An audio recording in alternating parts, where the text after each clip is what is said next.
Greetings YouTube, this is the Garage Autonomist. I want to give a shout out to Jenny McDermott, now known as Jenny Kiss, who's been hitting it out of the park as of late with her last 7 or 8 videos, presenting hard questions. I have 2 upcoming videos inspired by some of these subjects that she brought up, such as YouTube stardom versus YouTube community among the left and progressives, and I want to talk about debating with the enemy.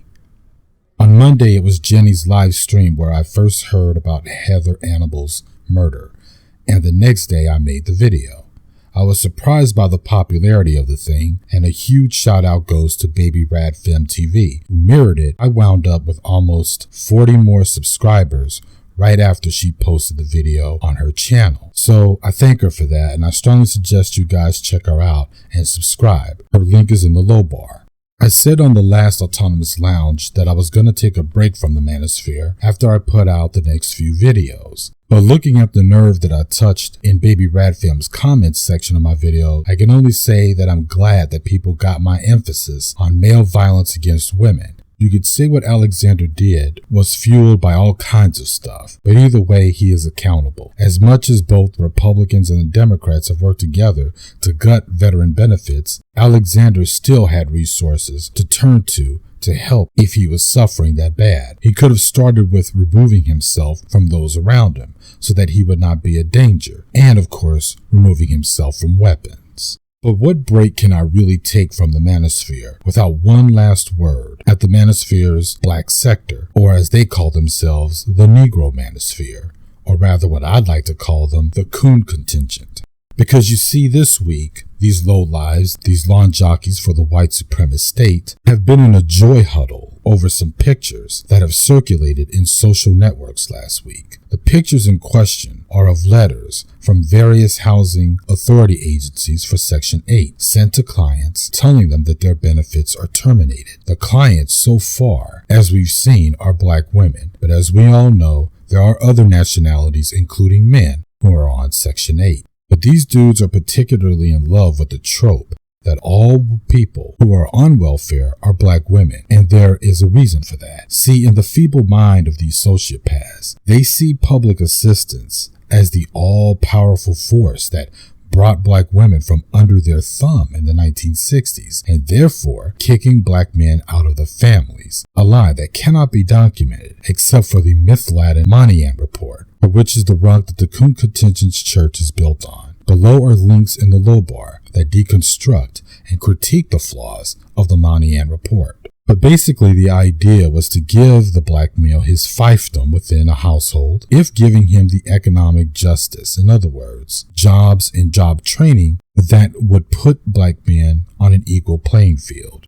He would then gain the family wage, but only him as head of the household, thus leaving black women in a dependent position on their male earner. In other words, classical cultural hegemony, or the traditional family under patriarchy. The myth that the coon contingent likes to run is that black women, acting like feral beasts, wanting freedom without rhyme or reason, would rather choose below poverty line living off of a welfare check than to be under black patriarchy, not trying to survive on a shitty government check due to the fact that they are knocked up by an abandoning patriarch to begin with. So the ultra-liberals and the white feminists as well colluded with the black woman to keep being on the dole, as that would be the only way black women can be free. Strangely from black men, but not free from poverty, and of course, because black women are lazy and they don't want to work. That's basically the coon contingent's narrative. Of course, none of that is true. There's a link in the low bar that talks about the lazy black and or immigrant mother myth as well, but most importantly, it shows us why it is that when people are off of welfare, it's not jobs that they go to, but instead they simply go deeper into poverty. Why? Because there are no jobs to go to that allow you for better housing and a better living. The links below talk about how it's the poverty line jobs that people actually do work in, but in doing so, their lives never improve. Check out the story of Lily Hardin, Bill Clinton's poster woman, that he used to justify his welfare reform during his term. That, by the way, was probably more damaging than Reagan or George W.'s efforts at welfare reform. Those are also the same links. So on that note, I just gotta say that I'm just stating facts here to counter the Coon contingent's lies, because everyone tells lies in order to build an agenda. I'll get to the Negromanosphere's agenda in just a bit. But revolutionary leftists do not uphold welfare. We see social benefits like this as reform band-aids to soothe the failure of capitalism for the working class. Reforms are just that.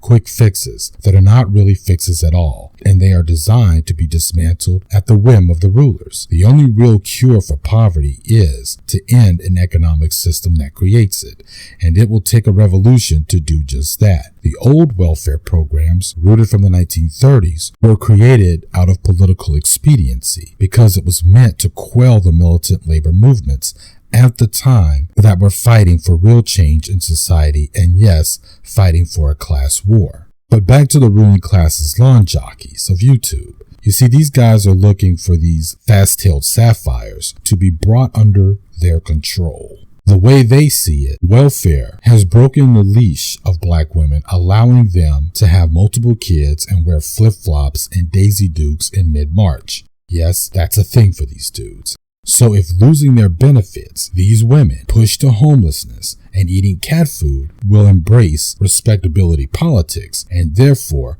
make honest women of themselves, redeemable to return to black men. Black men who seem to also be in the same socio-economic boat. But I guess we're supposed to ignore that bit.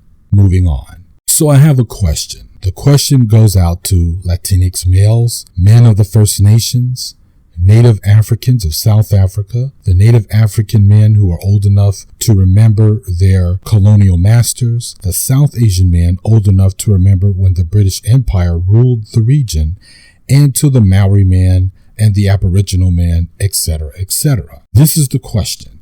Has there ever been a time when the men of your group cried out to the males of the ruling class, begging to be redeemed, and their so-called classical manhood be made whole again by furthering the disenfranchisement of the women of your group?